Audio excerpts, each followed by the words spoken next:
Hi, everyone. Hoping that you all are well, and thank you for joining us for this discussion.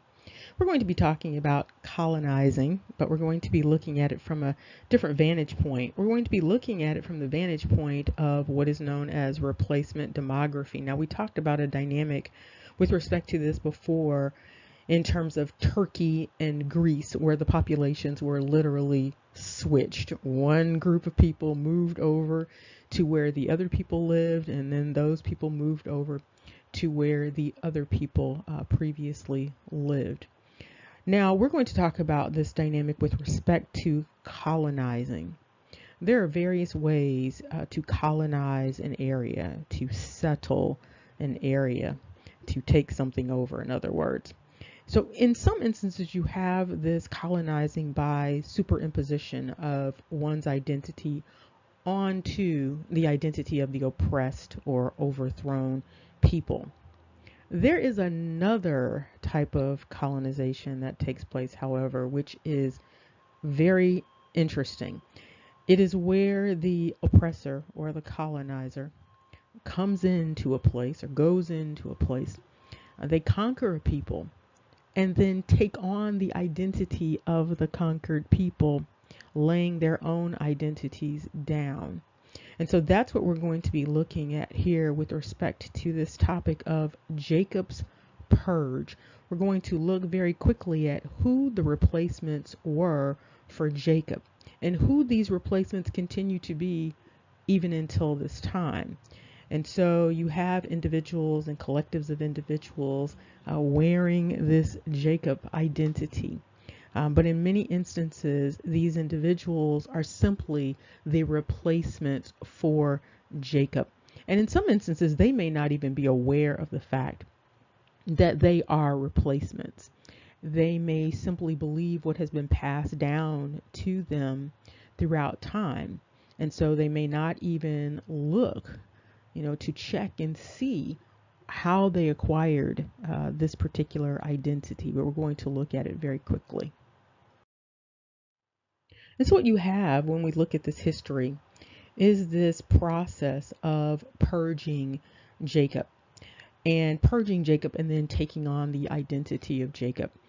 Now, the reason that this took place is because Jacob was, according to the narrative, moved out of Jacob's own land space, and then other people were moved into that land space. It's a little bit more complicated than that, but we'll talk about that. And so when we're talking about this idea of purging, this idea of replacing, what we're talking about is a process of elimination.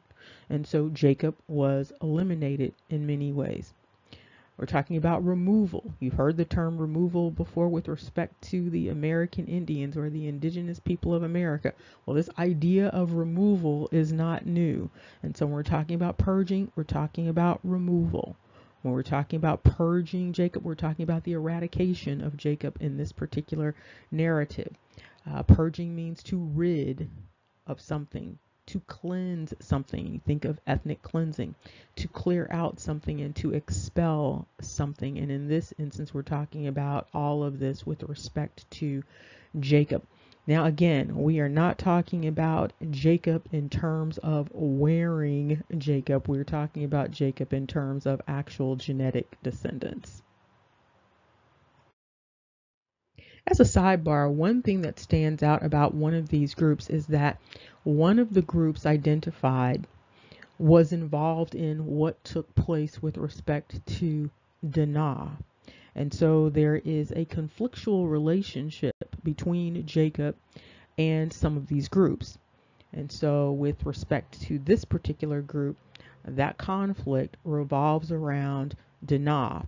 Now, what's of course noteworthy about Dinah is that someone thought it was a good idea to paint this portrait of a negress and identify this negress as Dinah, and this is supposed to be a slave portrait. Now, before we delve into the narrative about this purge and replacement, we're just going to look at the names of the collectives that were involved in this situation. And so you have these collectives that have crypto identities essentially because they actually have genetic identities that are under these identities of Jacob. And so they are presenting as Jacob, they are identifying as Jacob. However, genetically, in terms of ancestry, they are not Jacob. And so you have the Sepharvaim, so we're going to call them the crypto Sepharvaim. You have Babylon, you have Hamath, you have Cuth, and you have Avah. Now, when you look at this list, you can clearly see that in terms of kingdoms, that some of these entities were extremely powerful entities. And there's nothing to suggest that these entities stopped being these powerful entities simply because they took on this identity of Jacob. But what's important to remember is that under that identity of Jacob rests these collective identities. Now, we're not doing a complete exegesis of all of these scriptures. So the scriptures are provided so that you can reference them for yourself. You can look at them for yourself. You can read, you can deconstruct it for yourself. We are just looking at it, though, in terms of the context and the backdrop as we make our way to what happened with this replacement demography dynamic. And so this particular scripture, this is 2 Kings 17, is about the last king of Israel. Okay, so it indicates that in the 12th year of Ahaz, king of Judah, Hoshea, son of Elah, became king of Israel in Samaria, and he reigned 9 years. He did evil in the eyes of the Lord. And so you're going to see this theme about doing evil in the eyes of the Lord and then repercussions. And here you see another indication with respect to the children of Israel, indicating that they sinned against the Lord their God and walked in the statutes of the heathen. And here you have specificity in verse 9. And the children of Israel did secretly those things that were not right against the Lord their God, and they built them high places in all their cities, from the tower of the watchman to the fenced city. 10. And they set them up images and groves in every high hill and under every green tree. Additionally, it indicates that they were burning incense in these high places and did wicked things to provoke the Lord to anger. There they served these idols that they were told not to serve.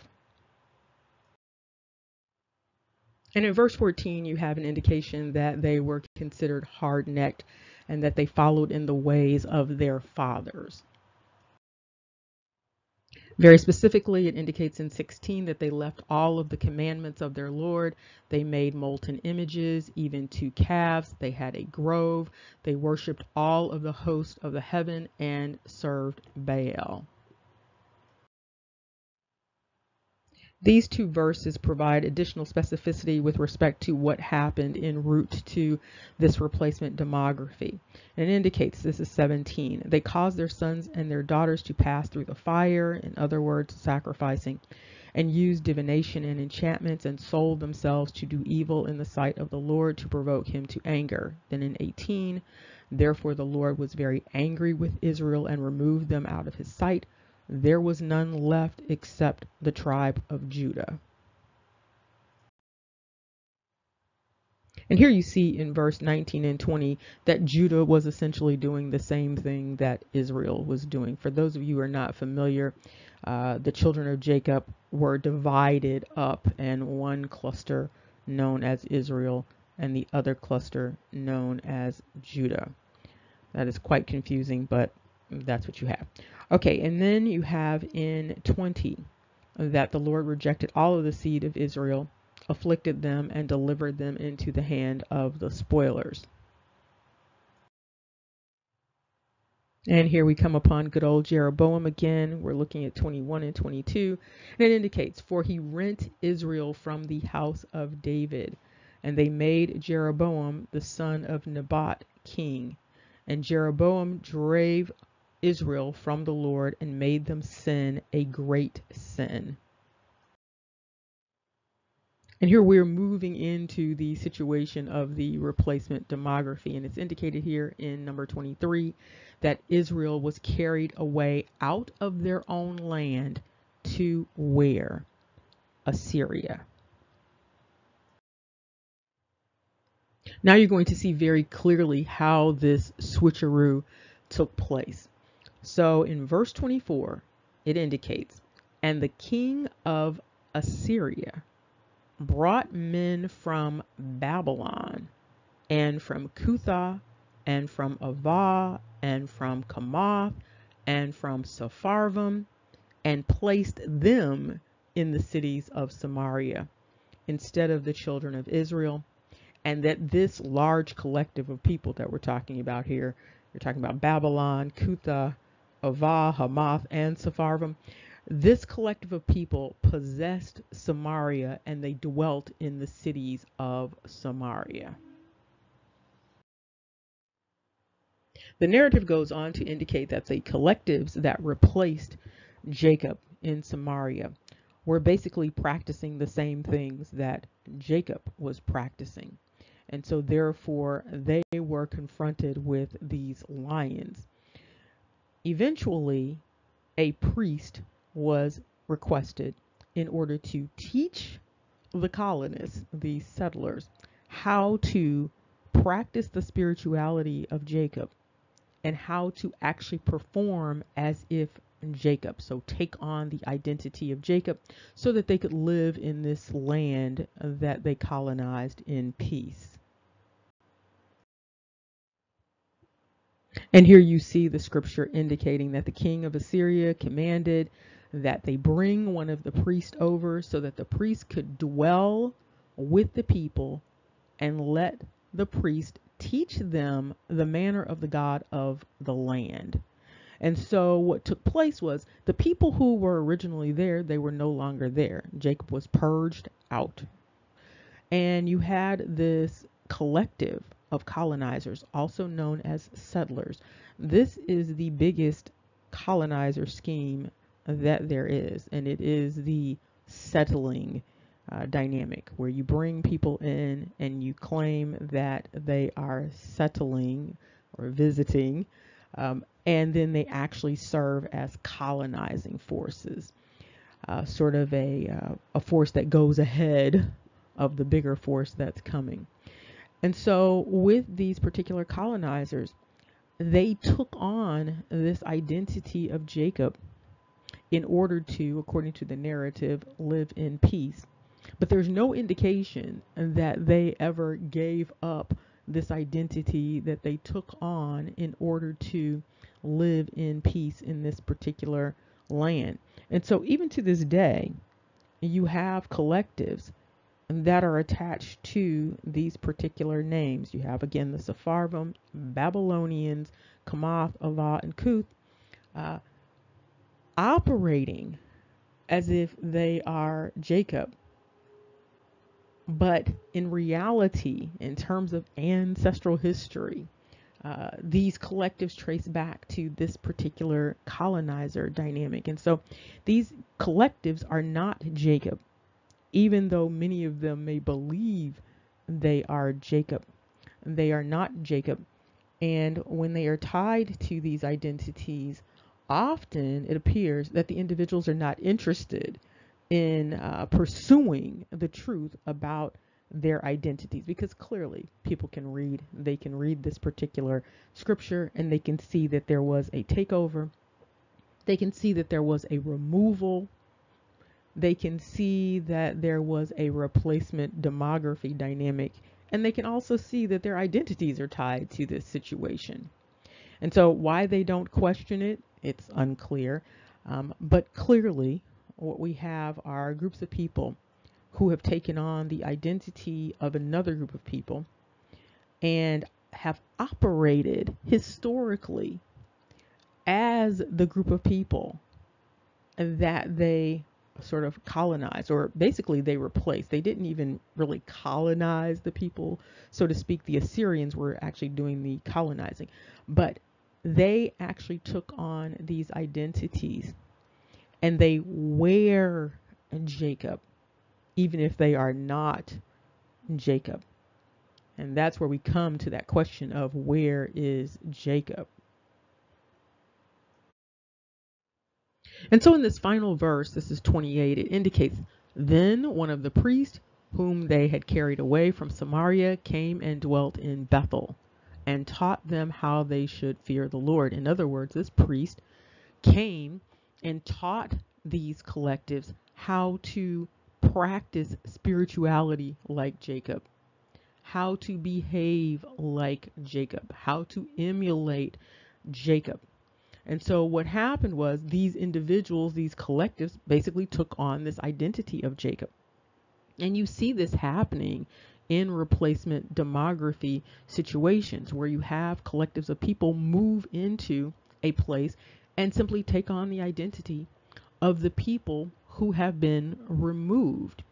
And so that's what's going on in this situation. And so a question to consider when individuals are offering that they are Jacob is, which Jacob? Is it the biological Jacob? And of course, then you get into the question of how does someone know that they are the biological descendant of Jacob? But we're not going to address that right now. But you also have the other questions. Is this the Sepharvaim Jacob? Is this the Babylonian Jacob? Is this the Hamath Jacob, the Avah, the Cuth? Which Jacob are we talking about?